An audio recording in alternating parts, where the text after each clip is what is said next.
नमस्कार दोस्तों, मैं संदीप डबास। आज हम इस वीडियो में आपके साथ शेयर करेंगे आज की दुनिया की 3 बेहतरीन इंटरनेशनल न्यूज़ जिसने पूरी दुनिया की राजनीति में भूचाल ला दिया है।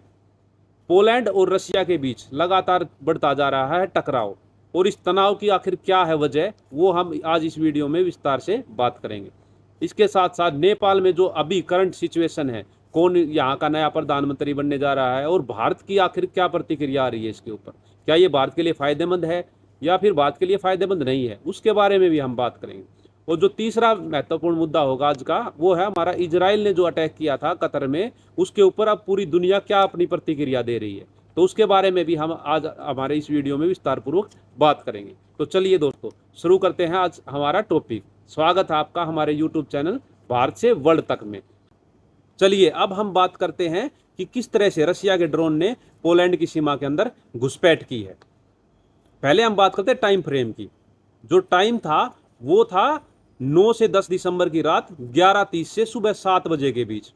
जो पोलैंड का ईस्ट और वेस्ट और नॉर्दर्न जो एरिया था, वहां से ड्रोनों ने घुसपैठ की, और जो बेलारूस के बॉर्डर से भी कुछ ड्रोन आए हैं। ड्रोनों की जो संख्या थी वो 19 से 23 के बीच बताई जा रही है। तो कुछ ड्रोन जो थे वो पोलैंड के एयर डिफेंस ने नष्ट कर दिए, जबकि कुछ ड्रोन जो नाटो अलाइज थे उनके फाइटर प्लेन ने नष्ट कर दिया।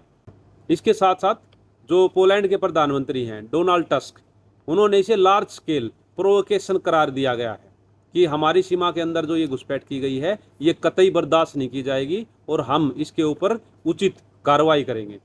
तो अब हम दोस्तों आपको बताते हैं कि आखिर इसका रिएक्शन क्या आया है। जो ये घुसपैठ की गई है पोलैंड की सीमा के अंदर, तो अब इसका रिएक्शन क्या हुआ है। रिएक्शन ये हुआ है कि पोलैंड ने अपने फाइटर जेट अपनी हवाई सीमा के अंदर बढ़ा दिए गए हैं, और नाटो के भी जो फाइटर जेट हैं वो भी पोलैंड की सीमा के अंदर चौकसी के लिए तैनात कर दिए गए हैं। इसके साथ साथ पोलैंड ने यूएन काउंसिल की एक मीटिंग भी बुलाई गई है, और आर्टिकल 5 को एक्टिवेट करने की बात कही जा रही है। अब सवाल ये है दोस्तों, क्या ये सिर्फ एक ड्रोन घटना है, या फिर अब जो तो है तीसरे विश्व युद्ध की तरफ दुनिया अग्रसर होती जा रही है।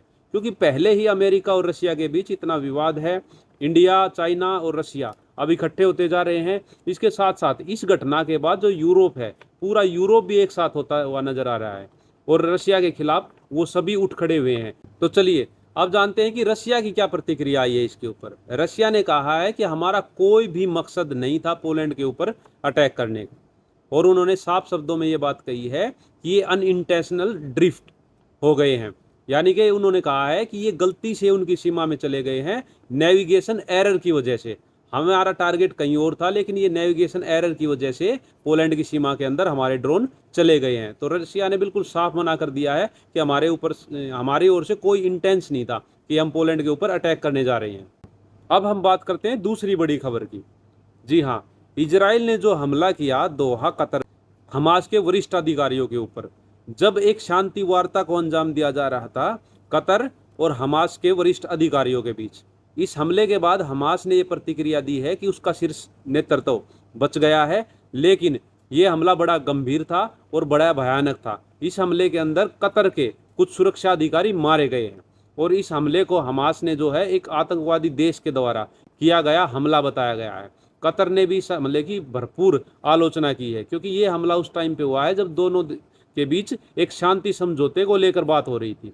तो अब हम बात करते हैं हमारी तीसरी महत्वपूर्ण अंतर्राष्ट्रीय खबर की। जी हाँ, अब हम बात करते हैं नेपाल के दंगों की।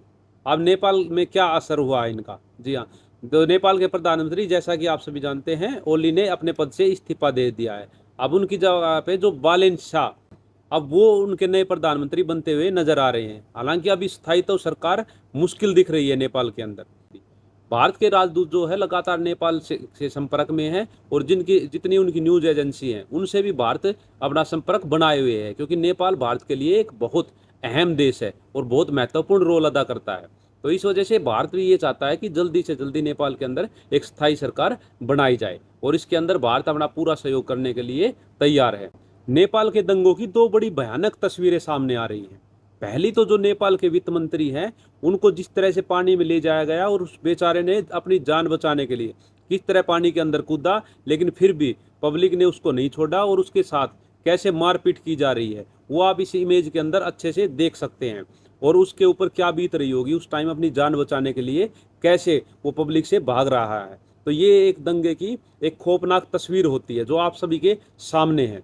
तो ये थी आज की 3 महत्वपूर्ण अंतर्राष्ट्रीय खबरें। आगे भी लेटेस्ट खबरें जानने के लिए दुनिया के बारे में आप हमारे चैनल भारत से वर्ल्ड तक में जुड़े रहिए और हमारे चैनल को लाइक और सब्सक्राइब करना मत भूलिएगा। मैं संदीप डबास आपकी सेवा में हाजिर रहेंगे। That's all. Thank you very much.